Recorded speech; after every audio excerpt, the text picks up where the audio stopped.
Hi, welcome to another edition. Very much looking forward to this next interview because it's with someone who I've seen interviewed on television and radio and a podcast or two.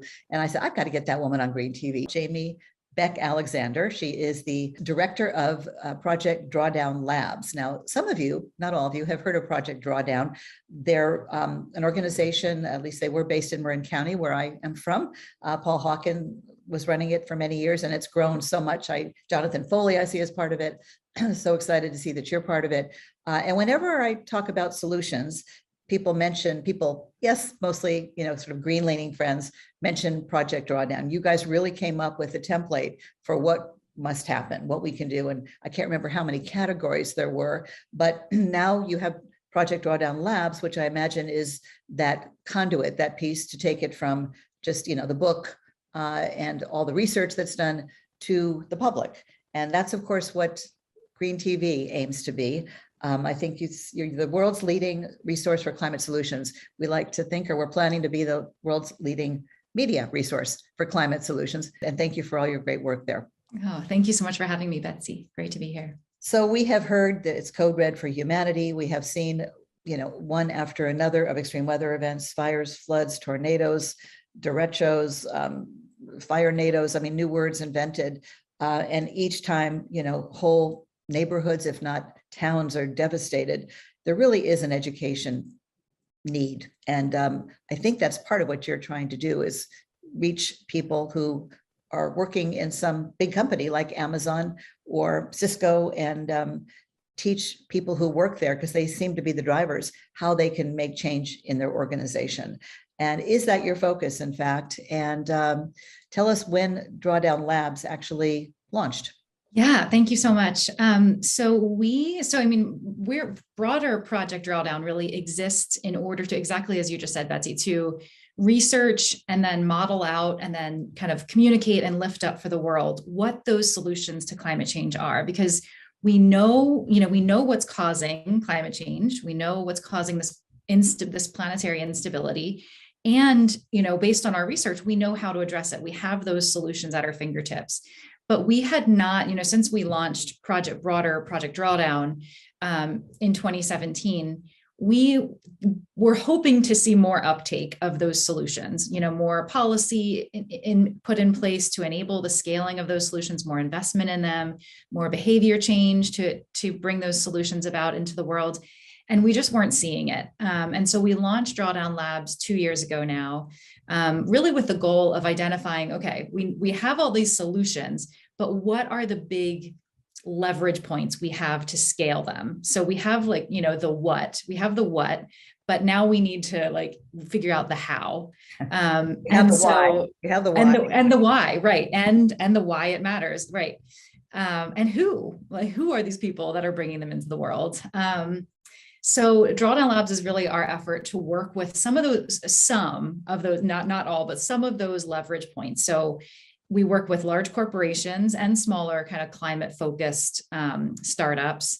We work with investors, and then we work with philanthropies. And those are sort of our three key audiences, as we need to change corporate behavior and kind of influence the leverage, resources, and scale that they have to be able to move away from those practices that are, just incompatible with the future that we need, just straight up incompatible. We just can't keep doing them, and try to get them to pivot toward climate solutions and show them, what the return on investment would be for investing in those climate solutions, what the greenhouse gas reduction potential is of each of them.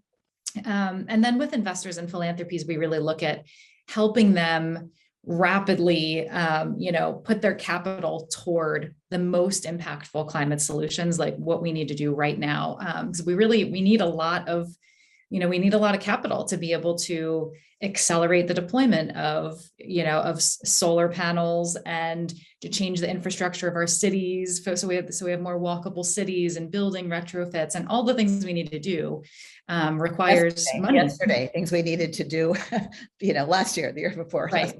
But now we're up against the wall and need to do everything faster, smarter. So how's it going, reaching out to corporations? I I've been working with corporations for a while now in different capacities, and I have really seen a real shift. I've seen, from early on, I'd say maybe 5 or 6 years ago when I started kind of working in this corporate climate nexus space.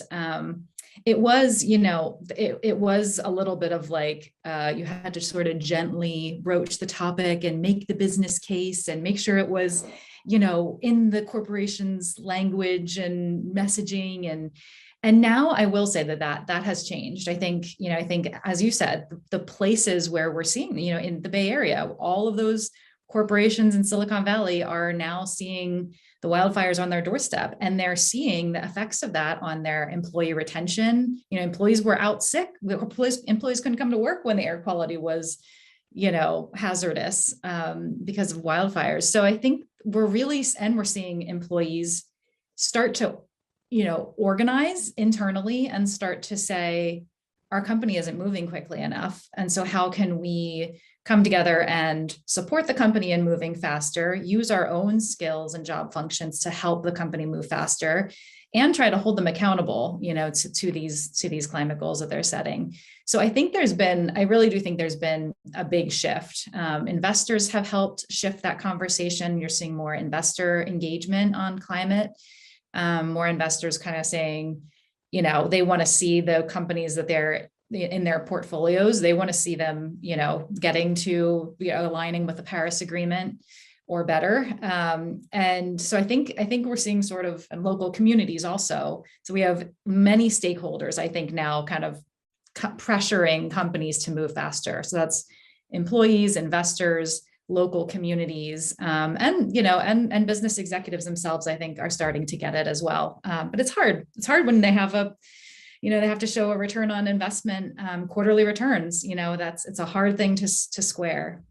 Well, I hate to jump into the belly of the beast so quickly, but I don't want to forget to ask you: is there a way to have a capitalistic, culture, and still preserve a climate for our kids and grandkids? And I'm on Clubhouse sometimes listening to rooms, and there was a sustainable fashion room talking about, can luxury brands ever really be sustainable, in light of just what they stand for? And there's that conversation should be happening everywhere. It's always been said that, environmentalists, they just want to, have us stop, selling stuff, and we can't do that. That's our economy is based on that. But we do sell and buy a lot of crap that is not needed, not necessary for a happy life, and that is, causing pollution and greenhouse gas emissions in China and across the world. We have the biggest footprint as Americans, per capita. So how do we square that? How do we, not lose what we need, good food, good water, home, shelter, furniture, but stop with the excessive, lavish, ever bigger mansions and, cars that may be not electric, more gas guzzling, all those things that have fueled our economy, quite frankly. That's the part I don't really have a good answer for, but you might. You probably do. This is a question that I lose sleep over. I honestly toss and turn thinking about that question since I started working, in the belly of the beast. And it's really, I really don't know. And it's something that I do, when I'm having sort of my strategy conversations with other people in this space that I really, whose minds I really turn to with these questions. I think we all are struggling with this. Do we have time? No, of course we cannot continue to exist in a world where of such excess and based on such, overconsumption. But is there a way to completely remake our economic model in the amount of time that we have to be able to make, to get our emissions down to where they need to be? And I don't know that that's possible.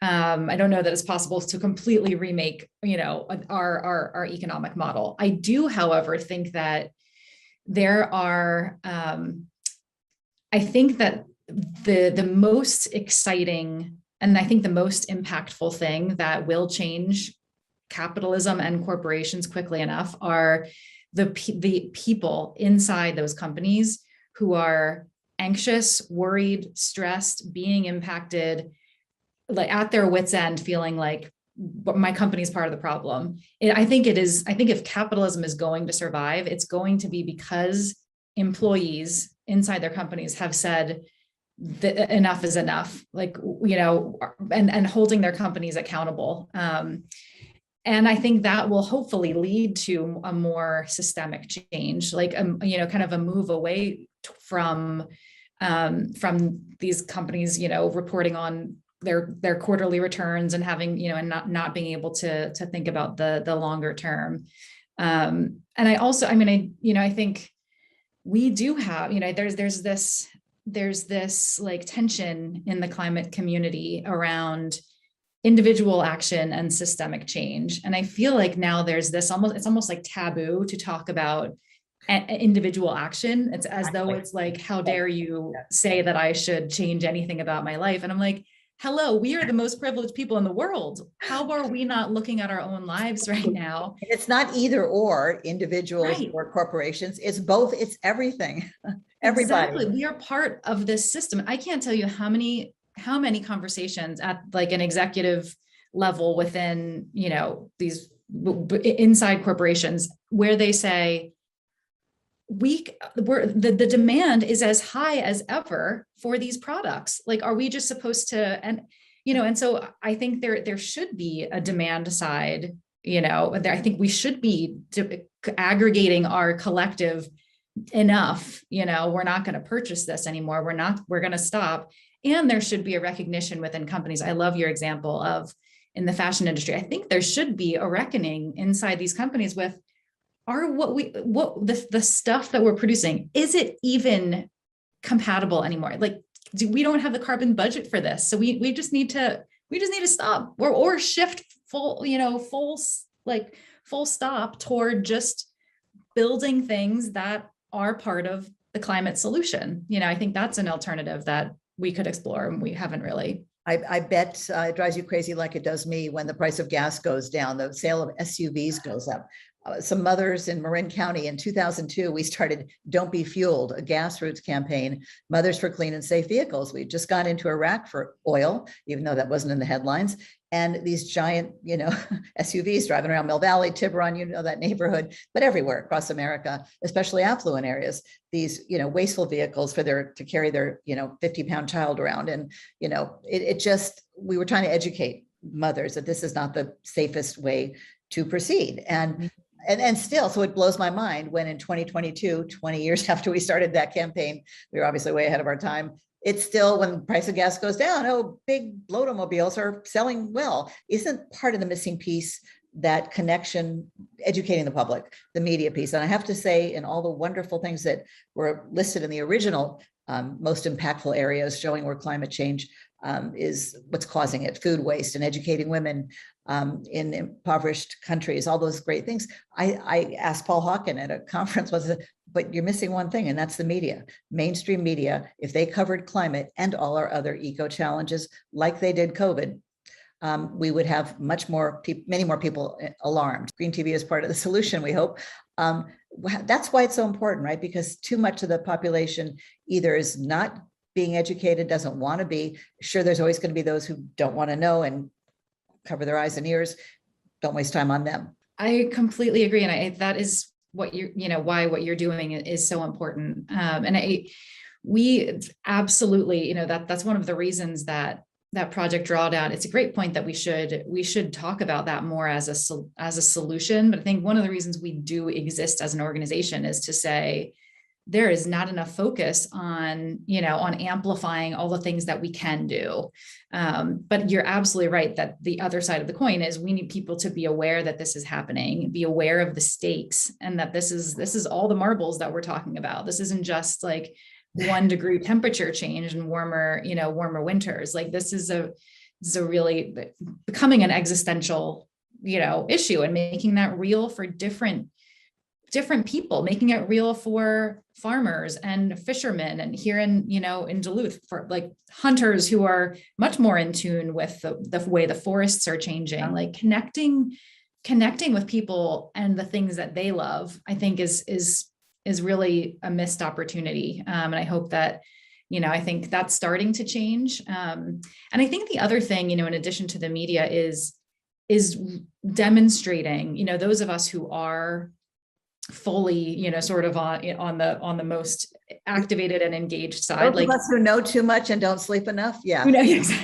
Exactly. Yes. Well, I say we need to spread the guilt so other people can sleep a little less and we can catch up. Even everyone out. I mean, I think there is a way that I am speaking for myself. Like I need to demonstrate it more in my behavior, like demonstrating that it is an emergency. And what does that mean for my own life, behavior, consumption? And I think if more of us did that, I think if more of the people who were super activated were also not just, being activists and voting and talking about it, but also embodying that in our, in our lives and our decisions and our consumption, I think that would show people that like, oh, this is serious. And I think more and more people are doing that. Certainly people who work in this space should be showing it with their actions. But I also don't think we should let perfect be the enemy of the good. Like some people said, well, Betsy, you're not a vegan. How can you call yourself an environmentalist? Well, I'm not, but I compost, recycle, have been doing shows on, environmental news and views you can use for 25 years on my own time and dime. Yes, I still fly a lot less since the pandemic, and we will not be planning international vacations anymore, even after the pandemic, because of climate change. And now we have this zero emission sailboat. All our vacations will be on that with solar panels. But the point is, you can criticize everybody, but if every American did a 20th of what those of us who know too much do, we'd be in much better shape. It's not to pass it off. Let's get back to solutions. It's the fossil fuel industry, and it is, of course. But first of all of us are using fossil fuels till we can transition our energy system more completely. And there's so many other factors. I, of course, put some fault on mainstream media that's not taking this seriously enough. First, I think the fossil fuel, there are a lot of sort of hypocrisies within our own movement, of course, because this is such a deeply human and deep issue. But the issue about, fossil fuels make up the biggest share of our global emissions. That is absolutely true. We absolutely need to transition that job number one as quickly as possible. But it is not by any means the only thing we need to do. Even if we did that, we'd still have a massive challenge on our hands.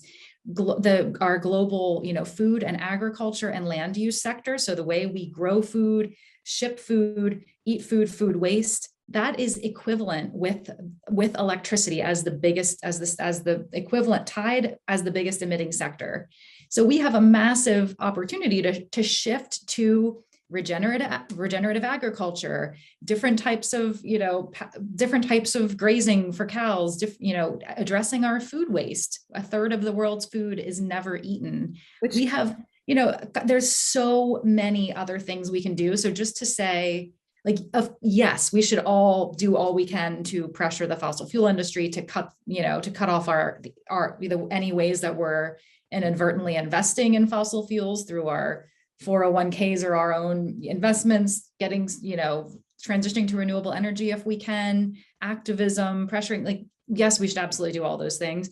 And there are, about 50 other climate solutions that we need to scale as well, including, transportation is now the biggest emitting sector in the US.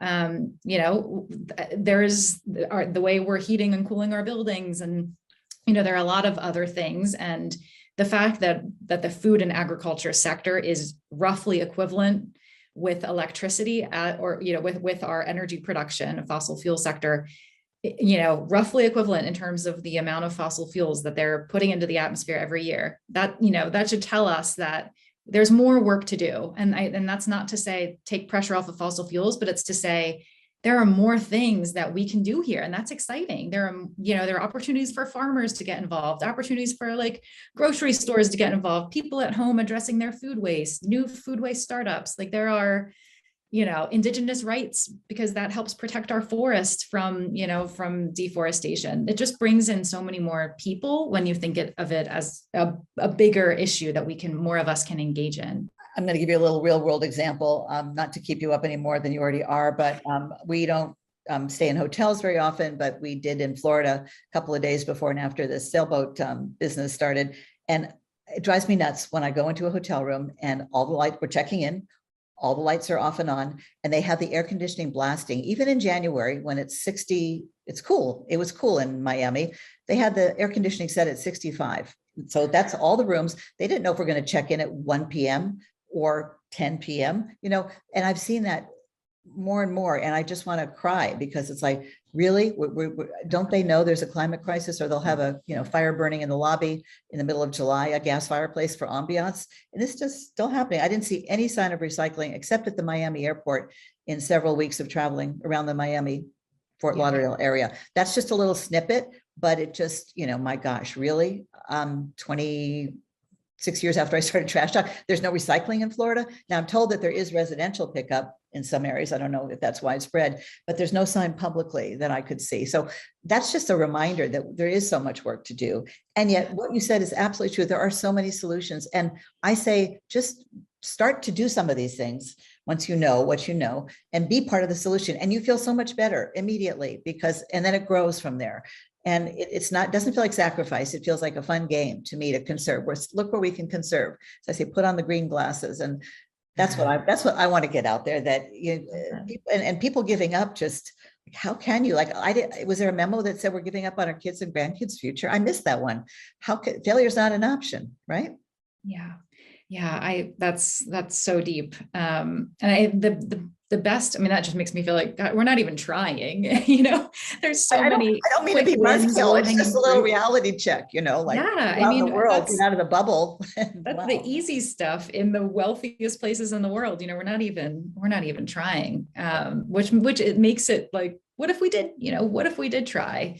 The plastic that we had to throw away in our hotel room. We had a little kitchenette. It was like, oh my God. And we couldn't compost, which, I have a visceral reaction when I have to throw food away. That's what got me started with Trash Talk. So much to do and so little time, right?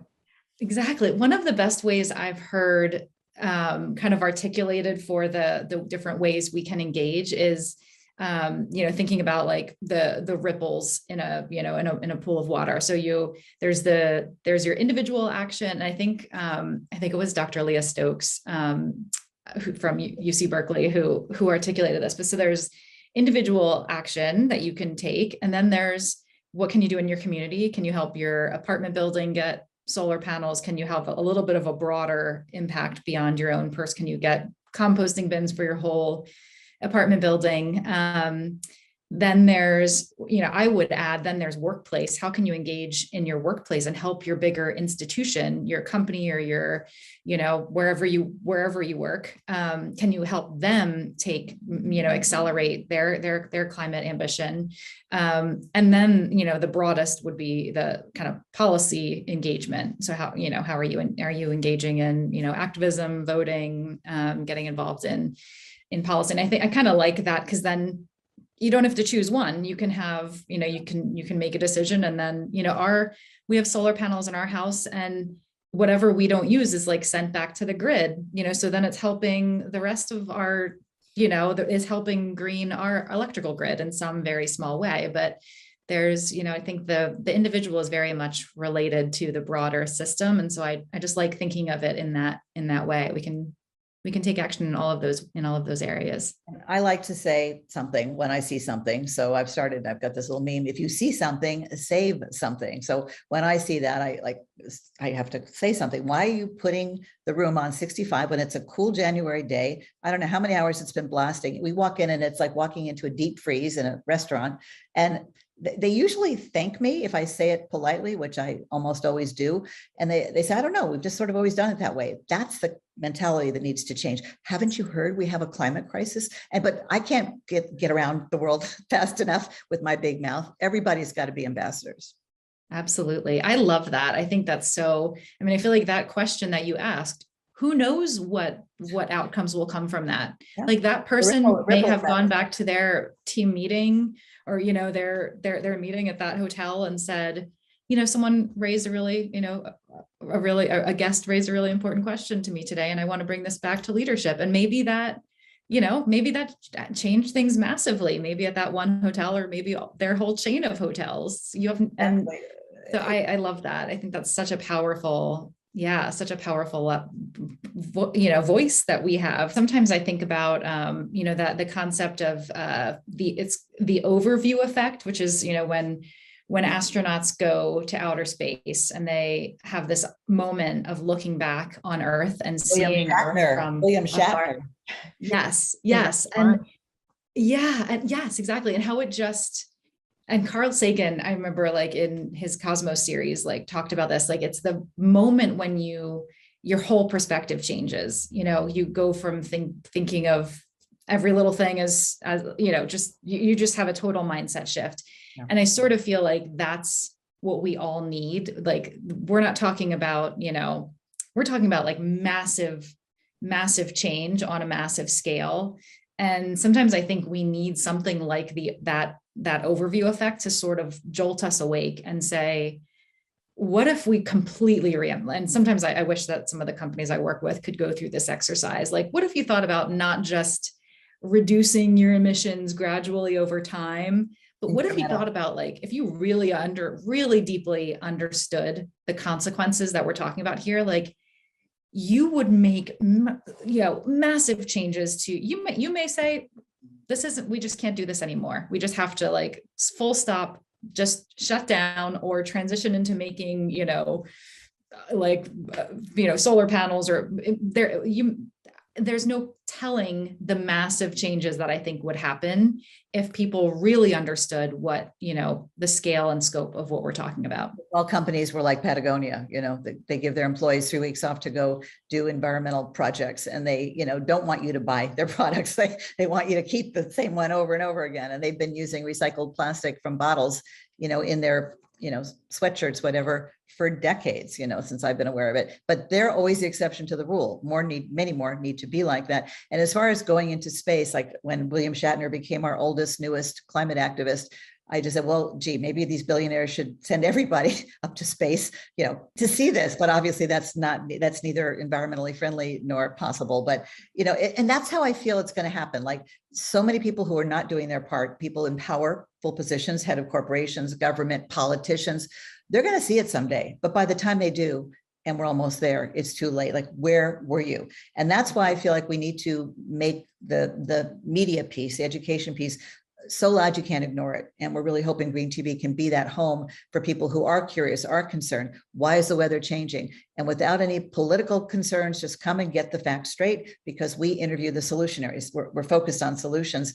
because that's what people need to know, where they can go if they don't have time to watch all the documentaries. And there's so many great ones out there, but we will have those too on our website.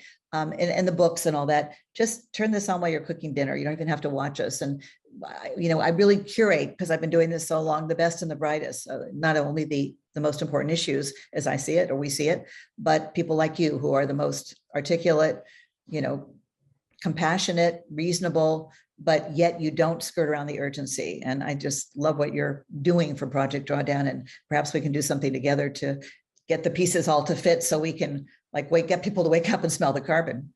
Yes. Oh, I love that. I mean, I think what you're doing is so important. And I'm just thinking of I don't know if you saw Don't Look Up. How could I not? Everyone's talking about it. Yeah. It makes me feel like that, I mean, that movie just shed a light on the failure of our media to do that. And you are the antidote to that.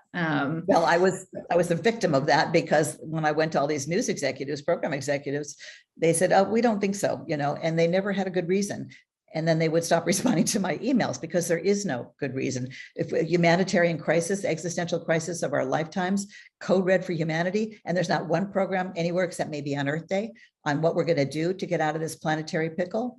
You're absolutely right. I think what you're doing. When I saw that movie, it was like, yeah, I'm Kate, and there's a lot of us. Kate, we're all going to die. Wake up, people. And then there's still so much frivolity, and I call it distraction TV. If you watch the morning shows, it's all about makeovers and deals and steals. And it sounds like, yeah, I mean, I think so too. And I wonder. I mean, I know people personally who, once they've gone through, a lot of people in the Bay Area going through a particularly horrible wildfire season, or, for people in, in Germany or something who have gone through, who just had that horrific wildfire season and floods that they've never before seen. I think there is almost, and I don't want to say that we need to go through something like this to be activated, but I think I almost feel like there's almost something like a wormhole or like a portal that you go through when you actually go from, kind of thinking of this as a superficial issue or just climate change as one isolated issue. Someone else's problems out there. Yeah, or someone else's problem, right? And then to like fast forwarding into like, oh wait, no, this is every single thing that I know and love. This is life as I know it. Then like, I feel like there is this process of like this, sort of like going through this portal. And then you're like, oh, well, everything needs to completely transform and fast. And I wish that there was a way of like simulating that experience for people to really truly be able to grasp what we're facing. If I had $1 for everyone who said to me over the last 2 decades, oh, Betsy, no one's going to listen to you until we have some disasters, I go, where do I start? Which ones do you want to talk about? And it's, connecting those dots, it should be screamingly obvious now. We have friends who lost their homes, another one, ranch up in Calistoga from the sequence of wildfires every year. And we moved to Texas, and we didn't move because of the fires, but some people have left California because of that. But then we moved to Texas, and guess what happened a year ago?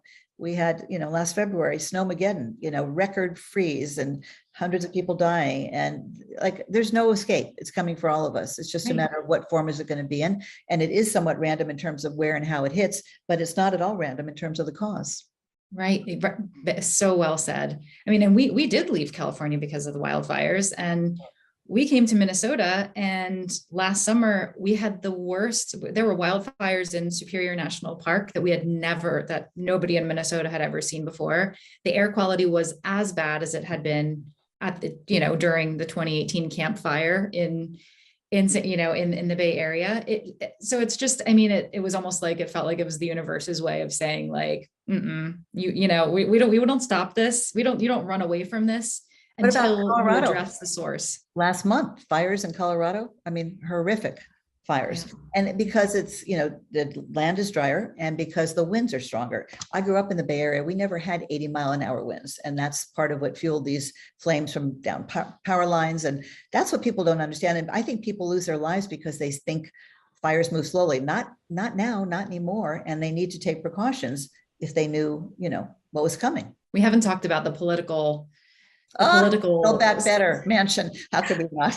Yes, I was just going to say, that is definitely something that we're working on right now at Drawdown Labs, looking at, how can the companies that we work with be bolder in their support for the climate provisions in the Build Back Better Act, at the very least, because they're going to rely on those federal investments in that package to be able to meet their climate targets. So if companies are actually genuine about their like net zero by 2040 targets, then they are going to need those policies and investments in place that their trade associations are sort of demolishing at the moment. But so that's something we're working on, is trying to get companies to be bolder in their support for bold climate policy. And the fact that one man, seemingly Joe Manchin, can hold up progress and harm our children and grandchildren's, unborn children's futures, all of ours, and that he's getting away with it. And it's going on, it's dragging into months now. And then, certain party wants to make Biden look bad, and they will do that at any cost to the future and the planet and their own children. And so he looks weak when he's trying to pass these, there's a lot of criticism of Biden from both sides. Democrats, progressives tend to think he's not doing enough. Well, he's not able to do much with another party. Not that it's a secret which one is blocking and not making no votes for it, on their side. So how do you sleep with that? Because it's hard this deep into it, that we're still seeing such idiocy. Let's just say, call it what it is. It's not even myopia. It's like right there, it's unforgivable, isn't it?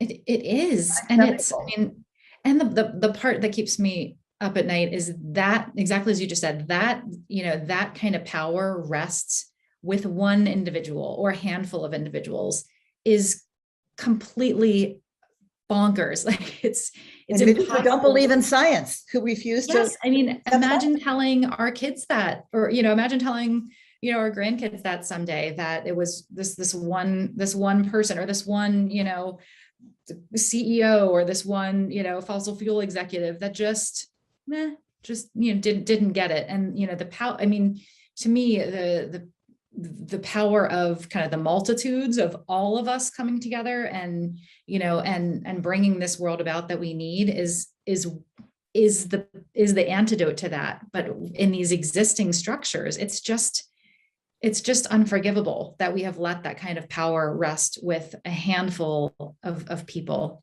And I really hope I don't know how that will change, or what's underway to kind of change who leads and what leadership looks like. And I want to talk about the pandemic's impact for a minute. We all saw the pictures of goats in the streets, and nature coming back now that humans are staying home, and that seemed very encouraging. In the end, the emissions went right back up. But I was hoping, and still am, that because this global crisis that literally stopped things in their tracks overnight, the whole world changed, behavior change, we did see action, just the sobriety needed to deal with this pandemic. Like, do you think we're learning from this? But what scares me is I see so many people just going, oh, it's over. Sky is falling, and people can't wear masks and get vaccinated. How are we going to solve climate change? But I just can't go there. I know. Early on in the pandemic, I was really hopeful that we would, I think early on we did really see people coming together across even the political divides and staying home. And, it's kind of, I think we all were like, oh, wow, this is something that's affecting all of us. It's going to change everything forever. That's how. Yeah. And it affected, it was like a health, we knew that it could affect us personally as well as societally. Yeah. Well, we're burning up the rainforest. We've got a respiratory deadly illness, right. circulating the planet. Right. So if we don't wake up now and get off our gases, I don't know. I'm not very optimistic, but this is the moment that we need to make our push, right?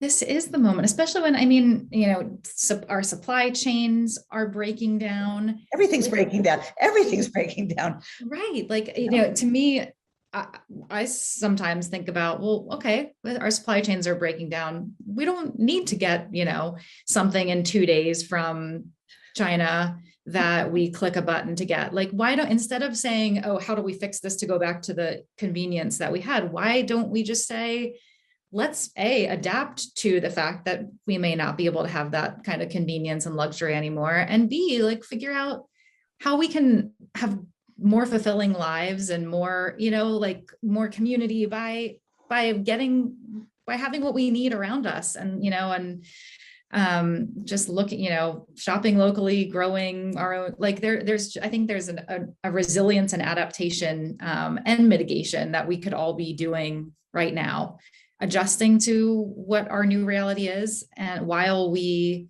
plan to have, to create systems that are not so extractive. So I still have hope that there are, that could be a longer term outcome. But yeah, so far the signs have not been great. And you have several young children, is that right? I have two young young kids. Yeah. What do you think when you tuck them in at night? I mean, I have a 27-year-old daughter who's engaged to be married and hope to have at least one grandchild, but it will not happen without my having such mixed feelings about their future. And anyone who's a parent should be doing everything they can. It's so hard. I definitely, especially during like wildfire season and in California, I would just be like sobbing, tucking them in at night, it is very, very hard. It's heartbreaking. And we just have to channel that heartbreak and be emotional, be personal. I think, just putting out numbers and being too scientific has clearly not work. So we're just about out of our time. I really appreciate your valuable time so much in your comments. And you just have a beautiful way of speaking what needs to be said in a very calm, nice way. Sometimes I'm not so calm, but I am a straight talker, for better or worse. The saddest thing to me is, like, as the world gets more stressful and dark and our screens, always occupying so much of our day and night, nature is where we find solace. That is what, I mean, the science proves it. Your Mind on Water, is a book that's been written, Jay Wallace, that's what's going to cure us and ail us. And as we are going down these dark, distraction rabbit holes or whatever, we are losing the very thing that is the most precious, and that is our planet and the things that are not replaceable. And while we buy crap, watch crap, whatever excuses there are for not dealing with it, we're every day we're losing. And one other thing I want you to repeat, I heard you say in one of the interviews, is every little bit does matter, like every single thing. Like, you can't just, I'm only one person, or what does it matter? China and India, they're going to pollute. It really, every little bit of carbon does matter, and it adds up, but only if we get the mainstream on board, and it can't just be in the fringes, and it shouldn't be. Sure, you agree? Absolutely. Absolutely. I completely agree. And yeah, sometimes I wish that carbon were or that greenhouse gases were a visible thing. So you could actually see that every bit does matter. Every bit does, from an idling car or a smokestack, like it accumulates up there. And so, when I walk into that hotel, and the air conditioning is blasting when it so doesn't have to be, and we have to turn the heat on to make it palatable. I see those, fossil fuel energy plants pumping, carbon and the black smoke, and that's what I see. And that's why you can't not get everybody see it to visualize that. We'll be in good shape. So I'll leave you with this last question. What can people do if they're listening and they're convinced now that they should be doing more, can be doing more, whether it's where they work, where they pray, where they take their kids to school, starting in their home for sure, but it can't be just recycling at all. It needs to go out from there. Absolutely. So what I always recommend is looking. So, I mean, coming from Project Drawdown, which we do kind of aggregate all of the biggest solutions to climate change. I always recommend, like, just look at that list of things. There are things there for, farmers and teachers and doctors and, builders, huge opportunities for people in construction and, the building sector. There are so many things, in addition to the individual action that you can take in your own lives. There are ways to bring in your personality and your passion and interest into this, to actually, like, put those to work to help build the world we need. So I always see that our Drawdown framework as, like, what tickles you when you look at it, what makes you feel excited to contribute to? Because I think in the end, we all need to be able to, this isn't about just the kind of not getting a straw when you go to McDonald's. It's also about, what do I want my legacy to be in this? Like, how do I want to contribute positively to this? And I think when you see it through a solutions perspective, like, oh, there are lots of really exciting ways that I can actually proactively contribute in addition to doing those things. It feels so good instantaneously, even just feels so good. Yes. Yeah. And I encourage people to speak up, and I also encourage people to compost if they can. Food is a terrible thing to waste when so many people are starving, not just out there, but in our country, in our neighborhoods, especially with the economic crisis, and just the methane from landfills. When you can compost and use it in your soil, it's a no-brainer. And once you do it, you can't not do it. You really, you really can. And if you have the ability and the means to make change in your own life, like, you should do that. You should do that. That's my take on it, at least. I think if we all just pass the buck, then drive the most fuel efficient car you can. See if you can get solar panels. You can, rent them now, lease them. It doesn't have to cost a lot. And that's just the beginning. But speak up to your representatives. Don't vote for anybody who doesn't accept science and believe in climate change. Those are just a few of my favorites, but we got to go beyond that. And I'd love to have you back, because I really didn't get to half my questions. Wanted to talk more about just what you do with corporations and with some small percentage of corporations really being responsible for so much of our greenhouse gases. 70%, yeah. Doc, I'd love to hear about how many of those you're able to work with at Project Drawdown, but I don't want to take up too much of your precious time. Thank you so much. Oh, thank you, Betsy. It was such a pleasure to be with you today. And I really appreciate what you're doing and think it's absolutely critical to what we need to see in the world. So likewise. So maybe we can team up and add that media piece to your list of solutions, because I really do believe that is the lever that could move a lot forward. So I'll follow up. Absolutely. To have that conversation. Thanks so much, and say hello to Paul Hawken for me. I will. Thank you, Betsy. Okay. Bye-bye. Bye.